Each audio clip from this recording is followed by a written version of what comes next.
টিচাররা অলরেডি আগে থেকে জানে যে তাদের লাভটা কি, ওনারা আগে থেকেই মোটিভেটেড।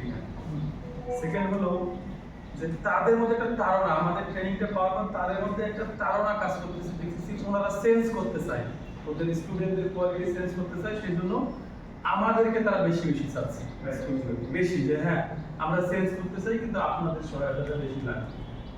আরেকটা জিনিস ভালো লাগছে এখানে, সেটা হলো যখন ট্রেনিং এর নাম আসে, ট্রেনিং যেহেতু শুনছি এনজিও ট্রেনিং, ট্রেনিং, অনেক টিচার ট্রেনিং এ আসতে চাইনি দিতে আমাদের ট্রেনিং গুলোতে। আমি স্কুলে গিয়েছি, হেড টিচার বলতেছে আপনি তো বাংলা জানেন, আপনাকে দেই হবে, মানে তাকে দিতে চাচ্ছে, সে নেয়নি ওই সময় ট্রেনিংটা, তখন অন্য টিচারকে ট্রেনিংটা দিয়েছে যারা অপেক্ষাকৃত একটু বয়স্ক। এখন গিয়ে যেটা দেখতেছি ভালো লাগার জায়গা, ওই যে আসতে চাইনি সে ওপেনলি হেড স্যারকে বলে যে আসলে আমি এটা মিস করছি, আমি পরে যদি কোনো আমার সুযোগ থাকে তাহলে রুমগুলির ট্রেনিংটা আমাকে একটু দিয়ে দিন। কারণ ওই যে স্কুলে গিয়ে যে আমাদের সাপোর্টটা দেখতেছে এবং টিচার যে একটা সিকোয়েন্স মেইনটেইন করে ক্লাসটা নিতেছে, ওনারা এটা দেখছে, যেটা বলে এখন পরের ট্রেনিং গুলোতে অন্য অন্য টিচাররা আমার ওখানে দেখছি তারা আসতে চাচ্ছে।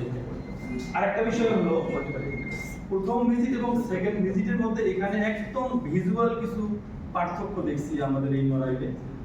প্রথম ভিজিটে এখানে আমার দুইটা স্কুলে আমি বেজলাইনও করছিলাম, খুবই খারাপ অবস্থা ছিল, খুবই খারাপ অবস্থা।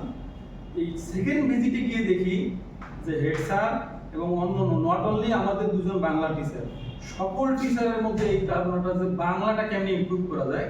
তো দেখেছি যে রেগুলার ক্লাসগুলো হয়েছে এবং আমাদের যে ওয়ার্ক বুকটা কন্টিনিউ সুন্দরভাবে ব্যবহারের ফলে সেকেন্ড ভিজিটেই অনেকগুলা ভিজুয়াল চেঞ্জ দেখতে পেয়েছি স্কুলে, যে না আসলে অনেকটা ইমপ্রুভ হচ্ছে হ্যাঁ স্কুলে। তো আর সর্বশেষ যেটা হলো ওনারা আমরা যে এই দীর্ঘদিন পরে যাই এইটা তারা মেনে নিতে পারছে না, তারা বেশি বেশি চাচ্ছে আমাদের, এই জিনিসটা আমাদের ভালো লাগছে।